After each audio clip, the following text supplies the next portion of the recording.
Seperti mana yang korang nampak dekat tajuk video ni, aku awal-awal cakap jangan salah faham lah. Ada reason kenapa aku nak buat topik ni. Topik ni pun memang di-upkan juga oleh komen-komen section dekat dalam video aku. Okay, poin yang kedua, jujurnya daripada pendapat aku rasa macam okay je, ada je karakter progress dan sebagainya kan. Tapi bila aku duk borak-borak dengan orang ni semua, dengan orang-orang yang tertentu ni, aku start macam 50-50. Ada part 50% ni aku boleh counter yang ada je karakter ni progress benda. Lagi 50 ni aku macam ya tak ya juga, be real lah kan. Macam betul jugalah ada beberapa karakter yang macam tak menjelas kan. Kalau ikutkan macam aku boleh berkait sikit lah dengan poin nombor 3 tadi kan. Sebab macam karakter Nami dengan Robin bagi aku tak menjelas lah. Aku tak nampak sangat karakter progress dia selain daripada progress daripada visual dia. Tapi dari segi tu of course ada perubahan, tapi bagi aku tak menjelas sangat lah, tak memuaskan lah sepanjang kita tengok diorang ni kan. Tapi ada satu karakter ni paling panjang lah cerita dia, paling banyak lah perdebatan pasal dia, iaitu karakter yang memang ramai gila favourite orang ya. Kemungkinan besar aku akan kena kecam after ni, tapi tolong dengar dengan hati yang terbuka lah. Okay, macam aku cakap, tak ada masalah kalau korang tak setuju, tapi kita berbahas dengan elok. Okay, so kita nak cakap pasal Sanji. Ini aku cerita based on pendapat aku and pendapat orang lain yang sedia ada lah. Okay, macam ni. Sanji, kalau kita tengok, dia memang karakter yang Oda suka troll lah. Okay, part tu tak ada masalah. Memang Oda suka dia troll daripada awal lagi sampai sekarang. Oda memang suka troll dia. So itu ibarat macam karakter favourite Oda jugalah. Karakter favourite untuk ditroll kan. Tapi tu bukan jadi masalah utama. Okay, so kalau kita tengok personality Sanji ni, Sanji ni macam memang mostly ramai orang kenal dia sebagai seorang yang sangat-sangat gatal lah kan. Dia memang minat gila dengan perempuan, gatal gila dengan perempuan. Tapi dia bukan gatal bodoh-bodoh lah. Dia memang gatal tapi dalam masa sama dia respect gila dengan wanita. Dan kita boleh nampak macam mana dia treat wanita. Contohnya masa arc Wall-Kit Island kan. Even prinsip dia sampai sekarang, pendirian dia takkan sentuh wanita, takkan berani angkat tangan kepada wanita walaupun wanita tu orang jahat. Sampai sekarang kita boleh tengok dekat Wano kan, yang dia tak berani lawan dengan Black Maria, dengan kuncu-kuncu wanita dia, sebab dia punya prinsip dia takkan sentuh perempuan. Selain daripada prinsip dia sebagai seorang chef, yang dia takkan lawan gunakan tangan, hanya gunakan kaki. Macam tu juga prinsip dengan wanita, dia takkan berani sentuh wanita secara kasar. Secara lembut okey lah kot. So selama kita tengok betapa gatal Sanji ni dengan wanita kan, sampai satu masa tu dia dicampak oleh Kuma pergi ke Pulau Ivankov, Pulau Pondan, which is 2 tahun dah dia merana kat situ kan. Ibarat macam neraka lah bagi dia kan. Memang tak boleh nak lari pada pulau tu. Memang 24 jam dikelilingi dengan pondan-pondan yang sedia ada. Memang bukan pondan cantik pun. Orang pondan cantik okey lah sikit kan. Memang pondan yang memang out gila lah memang.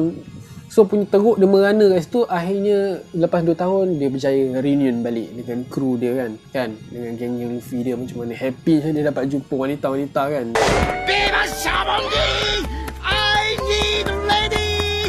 Sampai kalau ikutkan hampir mati lah. Ikutkan kan hampir mati disebabkan hilang darah dan sebagainya. Especially bila dia sampai dekat Fishman Island, memang jumpa mermaid semua, memang boleh hampir mati lah kan. Dah jadi jumpa all blue dia lah kiranya macam tu. So untuk waktu awal-awal tu macam okey lah. Macam yelah 2 tahun babe tak jumpa wanita. Kalau aku pun memang jadi gila kan. So kita boleh terima lah, kita boleh layan lah dengan humor yang Sanji react tu perempuan macam tu kan. Memang over gila, lagi teruk daripada sebelum tu.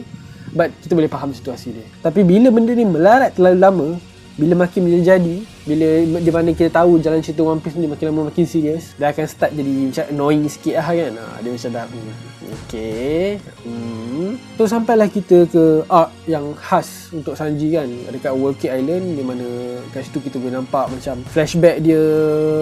Memang arc tu memang dark lah. Memang dark gila konsep dia kan. Dia punya dark history, dark twist dia untuk Sanji. Scene yang serius lah. Memang even Sanji pun down gila kan, sampai Sanji menangis dan sebagainya. Kita boleh nampak arc tu memang sentuh gila jiwa Sanji. Memang serius kan. Even dengan dengan dia boleh terima yang dia akan kahwin dengan Puding, tapi tiba-tiba ada plot twist kan, yang dia terpaksa khianati kru dia sendiri, tinggalkan kru dia sampai dia bantai kapten dia sendiri. So itu memang satu arc yang sangat-sangat pedih untuk Sanji. So personally bagi aku, lepas arc tu aku nak sangat Sanji berubah, especially part masalah wanita dia tu lah. Masalah yang dia terlalu gilakan wanita dan sebagainya. Tapi itulah sayangnya, lepas arc tu pun Sanji still same. Padahal arc tu memang dah kau menyengat dia tau kan. Contohnya macam part yang kita selalu nampak yang Nami pukul Sanji kan. Benda tu memang humor lah. Tapi scene yang Nami tampar Sanji dekat Wall-Kit Island tu, itu memang satu scene yang pedih. Aku rasa macam damn, that's it.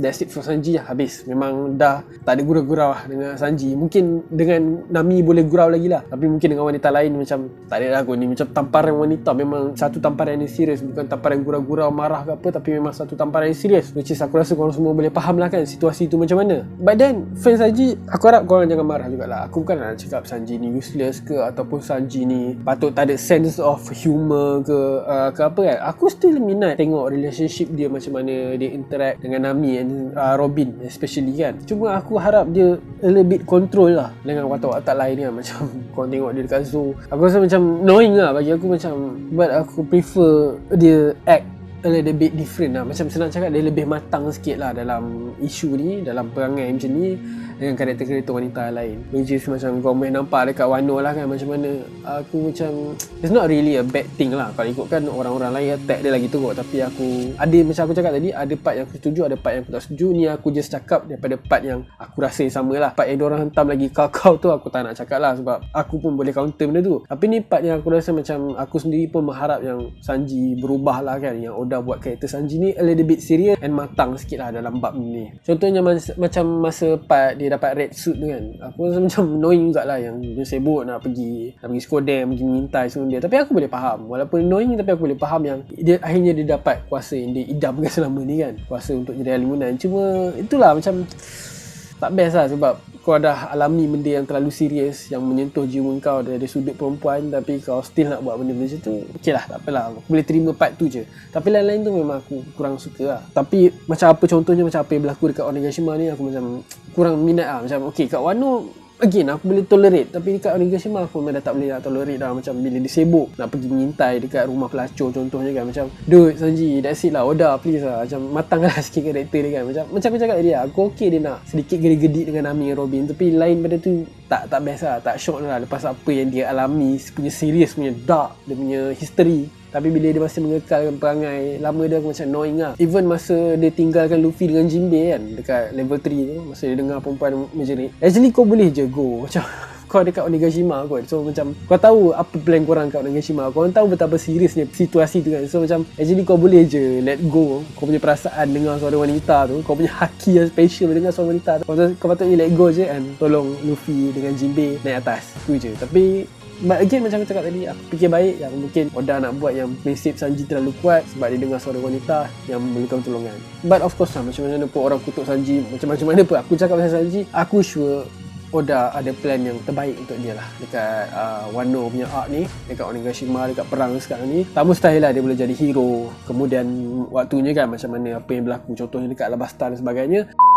And akhirnya tibalah poin nombor 1, poin yang paling aku annoying dalam cerita One Piece ni, iaitu adalah pasal tentang character kill. Aku dapat rasakan mungkin korang tak setuju dengan aku, tapi kalau korang setuju pun tak ada masalah, tak setuju pun tak ada masalah. Again lah, nanti kita cerita dekat komen lah. Part ni memang aku terganggu gila, memang kadang-kadang aku geram and marah gila dengan Oda.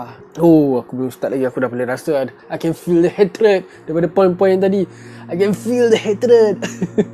Okay, dia macam ni, Oda nak kill Ace, sedih, tapi aku boleh faham kenapa. Oda nak kill Whitebeard, sedih, tapi aku boleh faham kenapa. Oda nak kill Fisher Tiger, sedih, tapi aku boleh faham kenapa. Oda kill karakter yang potensi dia besar gila, karakter favourite aku, Oden, sedih, tapi aku boleh faham kenapa. Rosinante, Professor Clover, Pedro, sedih, tapi aku boleh faham kenapa. Okay, of course, semua ni ada reason. Kematian orang yang baik-baik, aku faham sangat.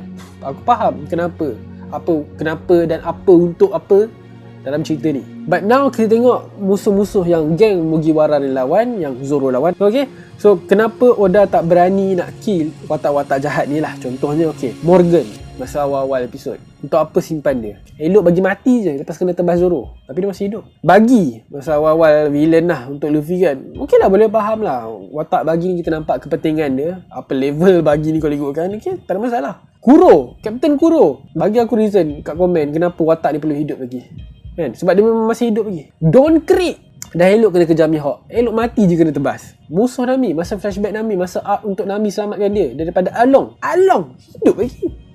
Okey lah, boleh terima. Sebab dia ada sedikit berkaitan dengan Jinbei, Fisher Tiger punya pirates kan. Hody Jones dekat Fisherman Island tu, Fisherman Hody Jones hidup lagi. Kenapa? Hody Jones, apa function dia hidup lagi? Ada lagi. teruskan. Alabasta main villain Crocodile, okey lah, faham dia boleh hidup sebab apa function karakter dia untuk seterusnya kan. Lagipun karakter dia pun besar, Sushi Bukai tak ada masalah hidup. Tapi anak-anak buah dia penting ke? Anak-anak buah dia hidup je. Macam Bonclay, Bontu, okey lah, boleh faham lah karakter dia macam mana kan. Tapi yang lain tu, Ennis Lobby, okey, villain utama, Lucy and the gang, okey lah, faham lah. Saiful Paul memang boleh pergi jauh lah kan. Walaupun kalau ikutkan dah kena bantai teruk, tapi kita boleh faham lah, Oda memang simpan karakter ni for another reason, datang balik sebagai CPU, okey lah, fine. Dressrosa, kita boleh faham lah The Flamingo watak dia macam mana kan. Tapi anak-anak buah dia penting ke? Virgo tu pun bukan main susah Oda nak kill watak dia. Itu pun kalau ikutkan mati dengan rela kan. Lepas apa jadi dengan Law, apa jadi dia nak letup ke tempat semua tu benda kan. Itu pun bukannya mati sebab apa sangat pun. Diamante, Pika hidup lagi. Treboy, untuk apa hidup ke watak tu? Okay, so banyak villain yang bagi aku yang watak dia kalau ikutkan boleh je mati kan, on the right time masa lawan dan sebagainya, sebab benda tu boleh jadi impak yang besar. Pedro pun kalau ikutkan Oda buat mati masa nak selamatkan orang semua benda kan. Sebab aku geram banyak karakter baik yang mati, tapi banyak karakter jahat yang masih hidup. Benda ni tak silap aku ada dalam SBS. Tak silap aku kalau ikutkan Morgan lah kan. Macam diorang tanya Morgan tu hidup lagi ke tak lepas kena tibai dengan Luffy dan Zoro kan. And then Oda cakap yang memang Luffy tak bunuh musuh-musuh dia disebabkan dalam dunia pirate ni masing-masing ada second chance lah kalau ikutkan kan, yang diorang boleh apa masing-masing ada impian dan sebagainya bla bla bla lah. Bagi aku macam bullshit lah. Okay, tapi relax, bukanlah aku nak kutuk Oda ke apa, cuma aku macam aku cakap tadi lah, aku macam annoying lah kau bunuh karakter-karakter yang gempak-gempak tapi kau nak simpan karakter-karakter yang bagi aku macam tak penting pula. Macam boleh je kill diorang sebab banyak gila kau karakter dalam cerita One Piece ni, beribu-ribu karakter yang ada. So tak ada masalah pun kau nak bunuh watak-watak jahat ni, tak payah simpan lah. Watak baik pun kau bunuh, so tak payah nak simpan-simpan. Even Mountain God masa flashback Oden, tapi ni mengejutkan jugalah. Kalau ikutkan dalam manga, Mountain God yang kena belah dua tu dengan Oden hidup lagi dalam manga. Dia punya badan tu berjahit sampai ke mulut sebab kena potong kan. Tapi dalam anime macam ada kita tengok tak ada pula kan. So tak tahulah lain cerita lah. So bukan apalah, macam bila jadi macam ni aku rasa kadang-kadang macam susah nak ambil serius lah. Sebab kadang-kadang bila kita tengok contohnya macam final fight kan, bila dah kena macam tu, dah fatal wound kan, kena Zoro punya pedang, kena bantai Luffy teruk, aku ingat kan macam KO lah karakter ni. So rasa macam bila karakter tu KO, kita akan rasa macam kekuatan Luffy ke Zoro contoh memang power gila lah kan, sebab dapat kalahkan diorang, dapat KO kan diorang. Tapi itulah rupanya macam hidup lagi, survive lagi. So kadang-kadang ada rasa macam annoying lah sikit kan. Rasa macam mati je lah, buat apa nak hidup lagi. Contoh macam Zoro lah, bila kita tengok Zoro tibai orang dengan pedang dengan teknik yang macam-macam jenis. So kadang-kadang kita of course pedang kot, katana kan memang fatal wound lah, sepatutnya memang boleh mati lah musuh dia kan. Tapi itulah kebanyakannya masih hidup. So macam annoying lah kadang-kadang sebab rasa macam dia punya efek serangan tu dah gempak gila, tapi karakter masih hidup. So macam rasa macam benda tu kita rasa macam boleh turn off lah. Rasa macam tak kuat mana tu serangan ni, macam tu hidup ke orang ni kan. So macam sebab tu lah aku nak sangat, aku banyak kali bagi tu korang yang aku nak sangat Zoro jadi orang yang bunuh Kaido. Sebab Kaido tu macam karakter yang bagi aku memang perlu mati lah. Kalau Kaido ni pun tak mati je, aku mengamuk. Sorry aku cakap, kalau Kaido tak mati aku mengamuk. Karakter Kaido tu memang tak boleh hidup. Aku malas nak cakap macam ni sebab aku rasa aku pernah cakap dekat video yang aku buat review pasal Kaido tu kan. Aku dah cakap dah kenapa aku cakap karakter dia perlu mati. So kalau dia tak mati aku memang annoying. Tu je. So watak-watak jahat ni semua mati je lah. Macam Queen ni bunuh je lah watak dia. Macam Big Mom mati je lah kat situ kan. Kaido mati je lah. Aku tak tahu nak cakap benda. Dan aku pun bukan nak mengajak korang untuk kritik ke apa. Sebab bagi aku dalam mana-mana cerita pun memang macam ni lah. Aku kritik cerita ni pun bukan sebab aku benci apa. Sebab aku suka. Aku just rasa benda-benda ni boleh menambah baikkan cerita lah. Dari pendapat aku, daripada sudut aku, daripada sudut korang, of course lah berbeza kan. Even cerita lain yang aku minat macam Star Wars pun aku ada kritik. Cerita lain yang aku minat Lord of the Ring ke apa benda semua pun aku ada kritik. MCU, Marvel ke apa benda semua aku kritik. So bagi aku ni benda yang normal lah. Kita kritik just sebab kita rasa benda ni mungkin boleh jadi benda yang baik. Tapi of course lah, kalau benda tak jadi pun, kalau Oda ada plan dia sendiri, Oda nak buat jalan cerita dia pun, suka hati dia lah. Itu memang cerita dia. Aku still respect, aku still suka. Which is tak ada masalah pun lah. Saja-saja lah nak luahkan perasaan kan. And kepada haters One Piece kat luar, kepada yang tak pernah minat One Piece ataupun tak pernah tengok One Piece, aku harap korang try lah tengok. Okay, walaupun kita duk cerita-cerita macam ni, tapi One Piece is more than that. One Piece still enjoy. Ibarat macam benda buruk kita sebut ni macam ikutkan 10% je. Lagi 90% tu memang enjoy. Cerita One Piece kata still layan, still happening, still hype. Dah masuk chapter 1000 and still going strong. Kita masih enjoy and masih happy. Okay, macam anime lain lah. Anime lain pun aku ada kritik sikit. Attack on Titan aku minat pun aku ada kritik sikit. Demon Slayer pun aku ada kritik. Tapi itulah, aku still layan kritik. Tapi kita still layan, kita enjoy. Buat masa ni aku selesa kritik dengan orang-orang yang aku rapat lah, macam member dan sebagainya lah kan. Aku tak berani sangat lah nak bercerita lebih luas dekat Facebook apa, sebab kadang-kadang boleh jadi gaduh kan. Lepas tu orang pula suka bercakap ikut emosi. So ni first time aku betul-betul berani bercerita dekat YouTube pasal poin-poin aku kurang minat dengan One Piece. But then aku harap kita boleh bercerita secara elok lah dekat ruangan komen, okay? And kita berbincang secara berhemah lah. Okay, again macam aku cakap, aku tak paksa korang untuk setuju, and aku juga tak ada masalah kalau korang tak setuju. It's a personal opinion, okay? So that's it guys, thank you for watching this video. Okay, kepada yang baru jumpa channel ni, sekiranya korang berminat, boleh tekan button subscribe and tekan bell notification untuk tidak miss video-video kontroversi yang akan datang. Tak ada lah. So that's it guys, thank you for watching. And aku nak remind korang, go check out Instagram, okay, untuk dapatkan baju ni. Sekiranya korang berminat, go for pre-order, DM diorang, tanya pasal baju ni kalau korang berminat. That's it guys, thank you for watching. I see you guys next time, okay? Assalamualaikum.